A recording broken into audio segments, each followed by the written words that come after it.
Hey Peaches, are you ready for things to start turning in your favor? Today's pick a card is going to show you where you are stuck, what action you can take to turn things in your favor, and what phase that will move you into next. If you would like a free version of this reading, in the comments, comment, what did I say? Level me up. And the first 5 people to comment, level me up, I'm going to reply to your comment with a free personal version of this reading. Next week is calming messages, so subscribe and hit that bell if that's something you need in your life. Here we go. Okay, here you have stack 1, stack 2, and stack 3. They are time stamped. Meditate just for a minute and go straight to the one that's calling to you.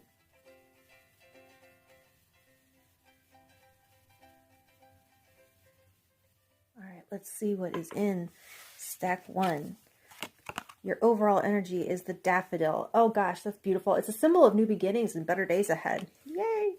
All right, so you have the 3 of Wands, the 3 of Pentacles in reverse. 4 cards. The reverse, 10 of Pentacles, and the Sun in reverse. So normally I just try to do 3 cards, and if I had realized these came when I shuffled, I would have put them back, but I didn't. I didn't know they were here, so we're going to take them.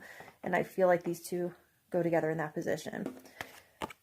Okay, so the phase that you seem to be stuck in right now, the daffodil with the Sun in reverse. This is crazy because stack 1 in the last pick a card had the same card, different deck. And it actually makes perfect sense because people really are struggling to see a better future right now. These are strange and difficult, scary times, to be sure. But the Sun in reverse isn't actually a bad energy. It's a reminder that the sun shines 24/7. It's only that as a planet, we turn our back to it, like as we rotate in cycles. And this is a cycle like any other. What's that saying? Good times create weak men create hard times create strong men create good times. So yes, this is acknowledging that these are hard times. This is the hard times section of the cycle, and strong people will emerge ready to create the good times. I can feel that you're disillusioned with the status quo and may not be clear on how to escape or transcend it. The other thing I can see here is a reluctance to pursue or allow your own joy because it feels almost frivolous, like in the face of all that's going on in the world stage. Like, how can I just keep on like nothing's wrong, even when the news keeps showing me suffering? Wow, you guys, this is a heavy one. Anyway, I'm seeing that that's all the more reason to connect to your own sources of joy, not like in spite of or to turn a blind eye to things, but to resist and combat it and not to give into it and to fight, okay? So what action to take to turn things in your favor? The 10 of Pentacles in reverse with the 3 of Pentacles in reverse. The 3 of Pentacles in reverse reminds me of like a solo career after being in a popular band, like what each of the Beatles did. There's a directive here to do your thing, even if there's no financial reward promised or other people that want to do it with you. It's finding that thing that is fun for its own sake and completely maybe unmonetizable. There's something about the constant grind and the constant hustle that's sapping the joy out of hobbies. Learning new things to learn about ourselves and grow, and not just to get certified in something so we can make it our job. I feel like making something your job is a quick way to start hating something. This 10 of Pentacles in reverse, it feels like all of the false promises made by our culture. That whole do what you love and you'll never work a day in your life. For one, okay, that's not realistic. And it sets us up to never feel like enough because so few actually support themselves that way. It creates a sense of failure because our hobby or passion just pays for itself and nothing more. It sets this standard that has no place in where you find joy.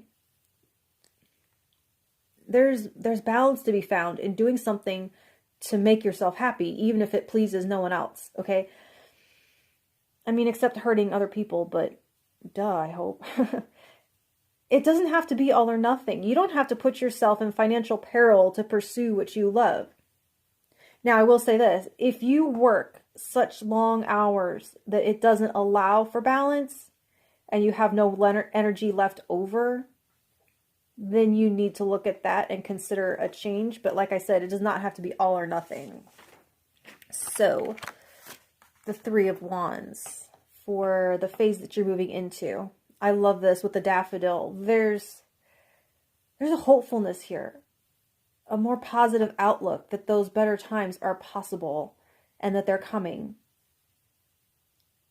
There's a sense of peace you get when you acknowledge you've done all you can do, that you've done your best, and that you've left nothing on the table and you didn't miss an opportunity because you were staring into the void or whatever. There's more trust here. There's more community and there's more unity. And this is the work. This is the result of the work of strong people like you not giving into that darkness. It feels like a sunrise that you get to see because you got up early to do something that makes you feel good and rewards you in ways that the unimaginative wouldn't understand. It's funny I mentioned the Beatles earlier because I'm having the John Lennon song, Imagine, it's coming up here. The whole world may not join hands, all kumbaya, but it's like you won't need them to because your piece is localized and independent. So hopefully that makes sense. And if you would like some more clarification, just comment stack 1 in the comments and I will pull one more card to see if I can't narrow it down for you. Okay, thank you. All right, let's see what's in stack 2. Oh, you have the butterfly. And this is a symbol of emergence. It's perfect for this reading, actually. Okay, the Seven of Pentacles in reverse, the Wheel of Fortune, and the Nine of Wands. The Wheel of Fortune, that's what actually inspired this spread. Okay, so for the phase that you seem stuck in, you have the Nine of Wands. This is definitely showing an uphill battle. So that indicates an attempt to climb up out of something. So while I usually use the term moving forward, you may be thinking more in terms of moving upward. You seem unable to relax, vigilant, on edge, watchful. I can see that you've been through it, okay? With this emergence energy, it's like you're trying to break free, to come out. But every time you step out, something happens and you're like, see, that's why I don't do the thing. It reminds me of like the worry bubble. I have a worry bubble. At least I'm trying not to anymore. Anything that you hold in your worry bubble never seems to come to pass. And the bad stuff seems to always be unexpected. So it wasn't because it wasn't in your worry bubble. So it's like, it's false, but it reinforces that feeling of it being an effective defense. So like back in the day, whenever I decided I was going to start running again, the next morning it would rain and I'd be like, oh, well, you know, not today. So yeah, it's like that every time you try to rise up, you get bopped on the head and sit back down. And it's exhausting. I get it. So which action to take to turn things in your favor? Well, ain't this some meta stuff? The Wheel of Fortune. It feels like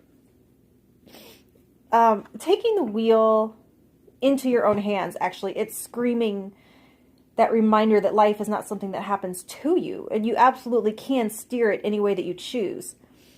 Yes, there will be obstacles and challenges, just like speed bumps, road closures, traffic, exploding tires, but you're still behind the wheel. Or you can be if you choose to be. You can choose to go around, to break through, burn through. I know I have too much fun with metaphors, but so like as for every time you rise up and something goes wrong, it's still a choice to retreat or to keep going. Like I used to have this orb weaver spider who chose my front door to rebuild every day, and I forgot a few times and almost ran into her and broke her web, which was gross, but I knew I had this obstacle outside my door, but that the whole world wasn't spiders. It wasn't a reason to run back inside every time. I just had to get through it and move on with my day. I hope that dumb little story translates.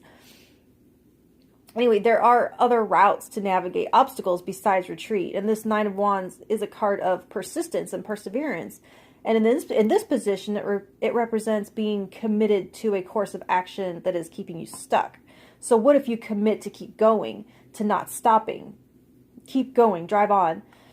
If the butterfly gets his head where like one wing out and that's it, it dies. It has to struggle through till the task of freeing itself is complete. So complete the task, follow through. And where that moves you to, the Seven of Pentacles reversed, it shows you no longer waiting for something to happen or come your way. You're not like obsessively checking your progress, looking for signs. It's like you're too busy. You're not watching through the oven window. You're taking care of business while what's baking takes care of itself. It's as though the time you spent waiting for your transmission to be fixed, and once again, a metaphor, it was like infinity. It dragged on for like an entire era or so it seemed. But once you got the car back, started moving and grooving behind the wheel, life happens so fast that stretch of time that felt endless then is so distant and small in the rear view. And time really does seem to slow down in times of struggle. While you're planking, while you're waiting for something, when your effort levels are at max for a sustained and yet unsustainable period. This image is just not visually, but it just feels like the empty husk of a chrysalis. Like you're outie, okay? So while I feel this to be powerful, it's more vague than I like. It's kind of can apply to a lot of different situations. So comment stack 2 and I will pull you one more card in the comments and get you a little bit more information. Okay, thank you. Alrighty, let's see what is in stack 3. Okay, you have the Marigold. So this is definitely a passionate energy, and so this could apply to love or creativity. I'll try to kind of read it for both as I go. You have the Two of Swords reversed, the Five of Cups, and the Six of Swords reversed. All right. So as for where you may feel stuck right now, the Six of Swords reversed, with these cups and swords, I see a division between your head and your heart. They're not on the same page. And I kind of feel like it's your thoughts that are stirring up trouble, muddying the water and creating some turmoil. Like all you may want is this peace, but the more you think about it, the further you get from it. If this is a relationship, there could be some not very well thought out messages going back and forth. You may not hear back right away, and in that space you're like, you keep going, you're like, and another thing. It's like you keep thinking of things to say. And if it's like a creative project, this is like a bumpy road that doesn't seem to want to iron itself out. Probably from like overthinking, over editing, over producing. It's too much. Something is too much. It's conflict with contracts or clients or suppliers. It's just, it's always something type energy. Either way, it's enough to make anyone seasick. So no matter what this pertains to, it's something that you care deeply about. And that's why every little like jostle and sway this way and that has you in like a constant state of feeling unsettled, or like of being in the fray somehow. So the action to take to move yourself forward, to move things into your favor, you have the Five of Cups. And this suggests that something is done, and to let it go and to put your energy where there is something viable left. There's a sense of wasted energy here. Something is broken. Something doesn't work. And I think so much of this this chaotic energy here is you trying to like put Humpty Dumpty back together again, frantically trying to repair something that is shattered, or trying to force it to work a certain way. Like you can stay up all night with super glue fixing a broken glass, but it'll never be the same, and you might as well just go buy a new one. For love, the Five of Cups means to stop tearing yourself to pieces over someone who doesn't deserve you, and reinvest all that leaked energy back into loving yourself and freeing yourself so that you're available for the next better connection. Or if you're in a solid relationship, it means letting this conflict, this argument go and move on to the the makeup phase and figuring out how this experience can strengthen your bond from here on out. Either way, it says that what's done is done and you can't undo it. So put your energy in the, okay, so now what do I do to move forward and start fresh type thought mindset. So for a project, you may have to cut what's not working out and take the solid part and have that as your new foundation to grow the rest. Like, you ever see a tree stump with like a new branch, like a little green branch just growing out of it, new life? It's like you're not going back to zero. It may be like a 1 step forward, 2 steps back kind of thing, but the Five of Cups in any context says that there is something here to work with, and you have to discern what that is and use that and invest in that and nurture that, okay?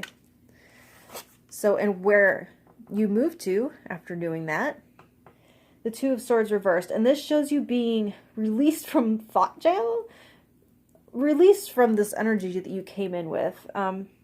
It's like a gate opening before you, or the parking garage arm lifting up, right? It's like the reason you couldn't move forward out of this tumultuous energy was because you were trying to bring something with you that was meant to be left on the other shore. You know, the old fist stuck in the cookie jar thing. So to move to a more peaceful relationship with someone, this energy has to be put behind you, or maybe this relationship pattern has to be put behind you so the next one can come in. Or you may find your creativity like reignited and like all new fresh ideas just flowing and coming in for what you want to do with this new starting point. The path is more simple and more clear without this backtracking to retrofit or to troubleshoot like just a janky part of it. Okay, so go ahead and comment stack 3 if you want to. For one, let me know if this was a relationship or if this was creativity. I kind of want to know if, you know, how it's kind of playing out. And also, if you'd like me to pull one more card for you to narrow it down for you, I will do that if you comment stack 3. Okay, thank you.